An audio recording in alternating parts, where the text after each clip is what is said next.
Comment accueillir ses émotions quand on est hypersensible? C'est la thématique de cette nouvelle vidéo que je te propose. Donc j'espère que tu vas bien. C'est Where's Marion, je suis toujours en Dordogne. Là, je suis sous les cerisiers. Je pense que tu entends un petit peu le bruit de la nature, les oiseaux qui chantent.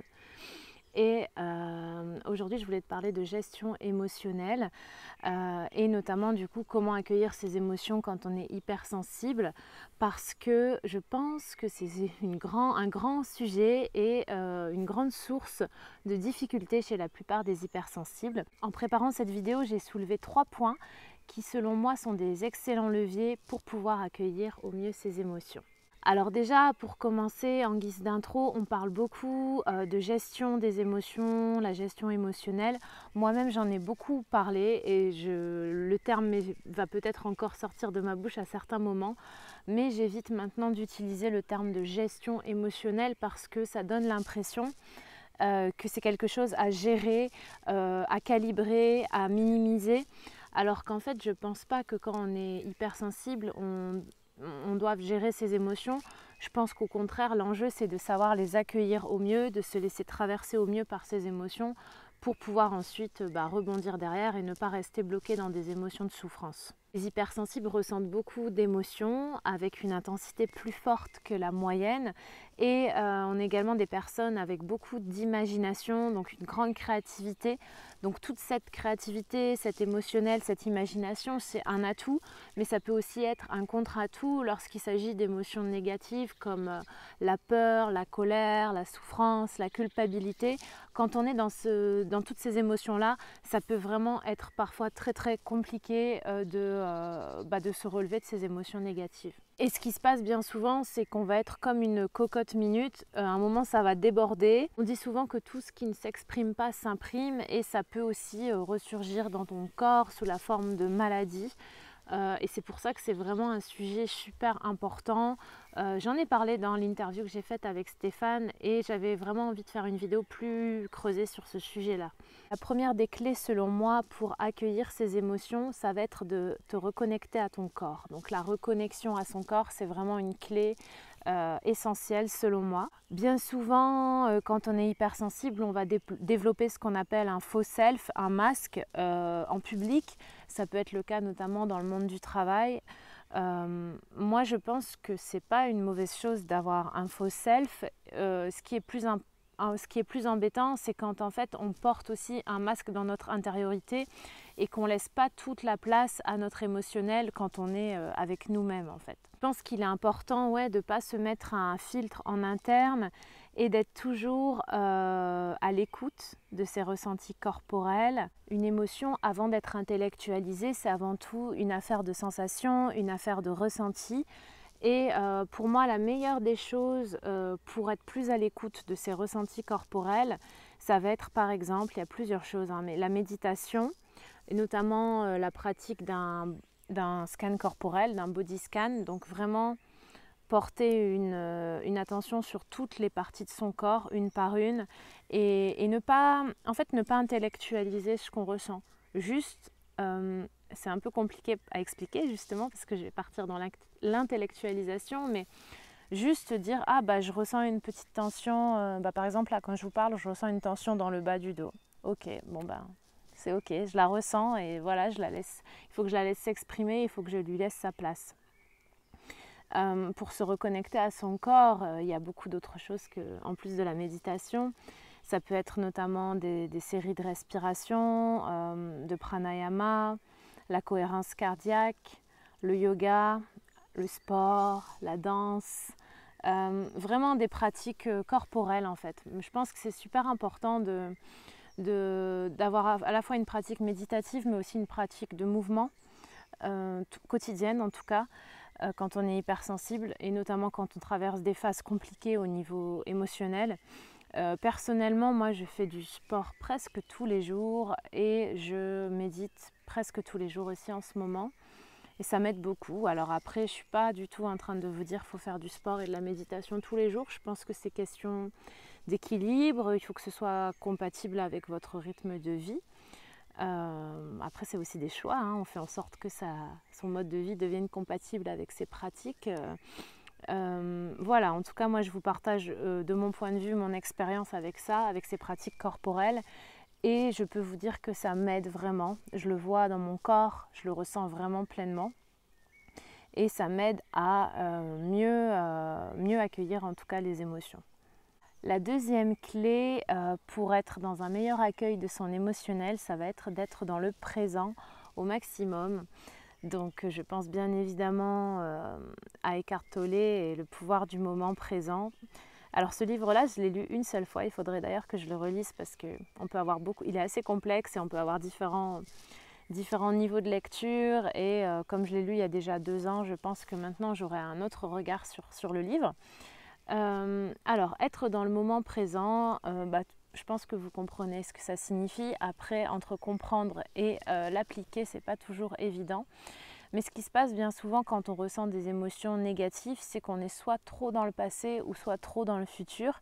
Alors, je vais vous donner des exemples. Par exemple, toutes les émotions de tristesse, de nostalgie, de regret, de culpabilité aussi parfois, ça va être lié bien souvent au passé, à des choses qui sont déjà passées. Et tout ce qui est peur, angoisse, et qui souvent, c'est un cercle vicieux parce que quand on ressent de la peur, on a nos angoisses qui augmentent et quand on est angoissé, on ressent une très grande paralysie d'action. Et comme on est paralysé et qu'on n'agit pas, on a à nouveau peur et à nouveau on est angoissé. Donc ça, c'est très compliqué et ça, généralement, c'est lié à une trop grande projection dans le futur. Parce qu'on est toujours en train d'anticiper, en train de dire « Ah, mais il va y avoir ça, ah, mais comment je vais faire pour gérer ça ?» Et du coup, on n'est pas suffisamment là, tout simplement, présent, là, maintenant, à nous-mêmes.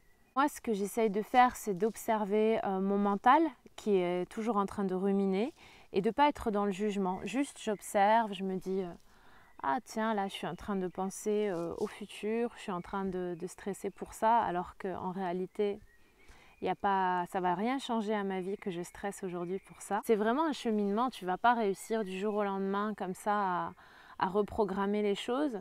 Mais déjà, de porter une certaine attention à ça et d'avoir conscience que quand on est trop dans le passé ou trop dans le futur, ça va avoir un impact sur l'accueil de notre émotionnel et ça va parfois nous créer des émotions désagréables.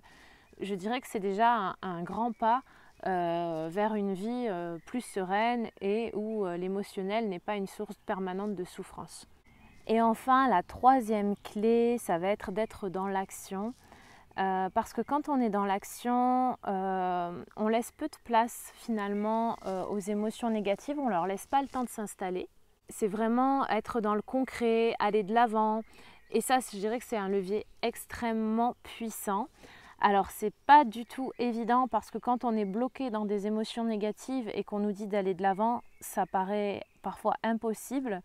Moi j'ai vécu des grands moments douloureux dernièrement au niveau de mon émotionnel et je me suis rendu compte que ce qui me faisait du bien, là où j'allais mieux, c'est quand j'avais été dans l'action. C'est les journées où j'avais réussi à être dans l'action. Alors la clé, ça va être d'agir malgré l'émotion. On va pas dire on va attendre que l'émotion négative s'en aille et là je pourrais reprendre ma vie en main. Non, c'est pas comme ça que ça se passe. Parce qu'en fait, plus tu attends, plus l'émotion négative elle va s'installer. Et si à un moment tu switches pas le truc, si tu reprends pas la main, il va rien se passer en fait. C'est comme si tu t'attends. Enfin vraiment, c'est pas logique quoi. Et donc le plus dur c'est le début parce que en fait tu vas pas bien ou tu es dans une émotion négative et tu dois en fait agir et c'est pas ne faire comme si l'émotion n'était pas là, mais agir malgré cette émotion-là. Et plus tu agis en vue d'incarner un état d'esprit que tu souhaites avoir, ou plus tu agis, enfin voilà, et tu te rends compte que c'est ce qui finit par se passer. Il y a une expression qui dit c'est en forgeant qu'on devient forgeron, et c'est vraiment ça. Par exemple, moi, j'ai une grande phobie de la conduite, donc je n'ai pas conduit pendant des années. Et j'ai eu un déclic il y a à peu près 15 jours et je me suis dit j'en ai marre, j'en ai vraiment marre de ça.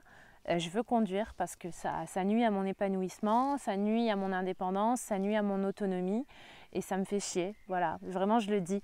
Et donc je me suis remise à conduire. Alors évidemment que j'ai toujours peur, évidemment que je suis toujours stressée, mais pas tout le temps. Et en fait c'est en conduisant un peu tous les jours que petit à petit la peur se dissipe. C'est pas en restant sur mon canapé en me disant j'attends le matin où je vais me lever et où j'aurai plus peur que je vais me remettre à conduire. Bah non, c'est pas comme ça que ça fonctionne. Et donc vraiment, bah, c'est l'idée pour tout le reste en fait de ta vie. Par exemple, c'est la même chose pour les vidéos. Bah oui, la première, la deuxième, la troisième, ça va être compliqué. Tu vas mettre du temps à faire le montage, etc. Mais après, ça devient plus fluide. C'est la même chose pour tout, pour les pratiques sportives, enfin, c'est vraiment quelque chose qu'on peut appliquer à toute notre vie. Donc vraiment, la stratégie de dire j'attends que ça passe et ensuite je vais agir, je ne suis pas certaine que ce soit quelque chose de très pertinent. Après, attention, je remets ça en balance dans le sens où, bien évidemment, il y a des moments où tu ne te sens vraiment pas bien et où c'est compliqué. Et bien dans ces moments-là, il faut aussi savoir se dire ok, aujourd'hui, c'est une journée sans et c'est comme ça et c'est ok. Mais je pense que plus on enchaîne les journées d'inaction à ruminer, bah déjà plus on rumine parce qu'on est dans l'inaction et plus on sombre vers des émotions négatives, alors que quand on décide d'inverser le processus, bah c'est comme ça que les choses positives arrivent dans notre vie.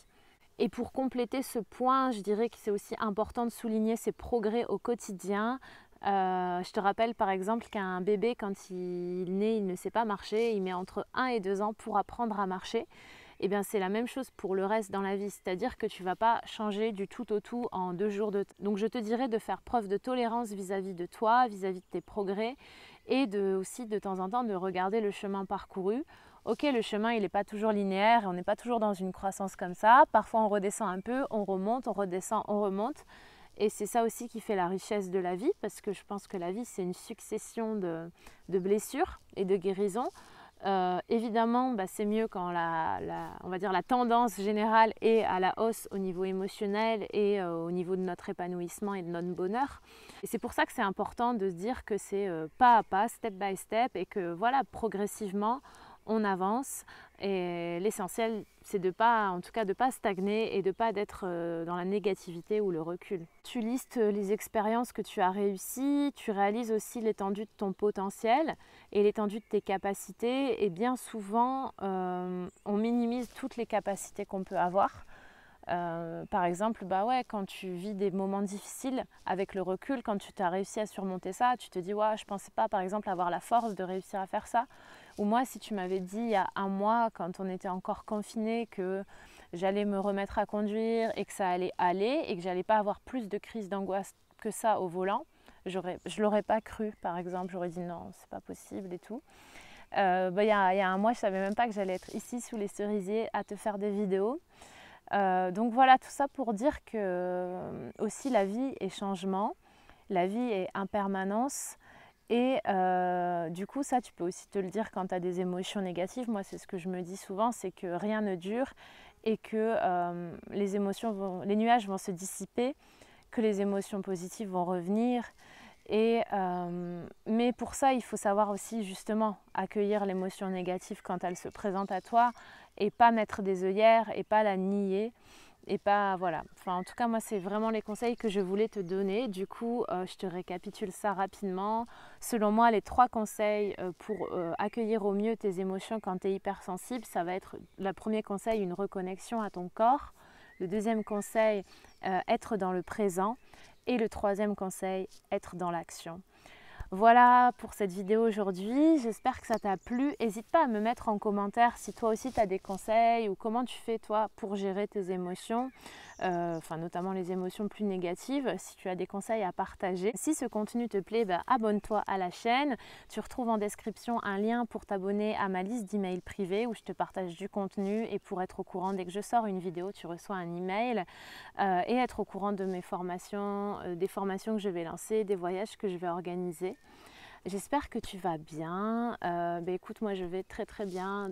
Je suis très très heureuse d'être de retour dans la nature et je chéris vraiment chaque moment passé au contact de la nature. Je crois que je passe 80% de mon temps dehors tous les jours, donc c'est magnifique. Je te fais plein de bisous. Prends bien soin de toi et à bientôt pour une prochaine vidéo. Ciao!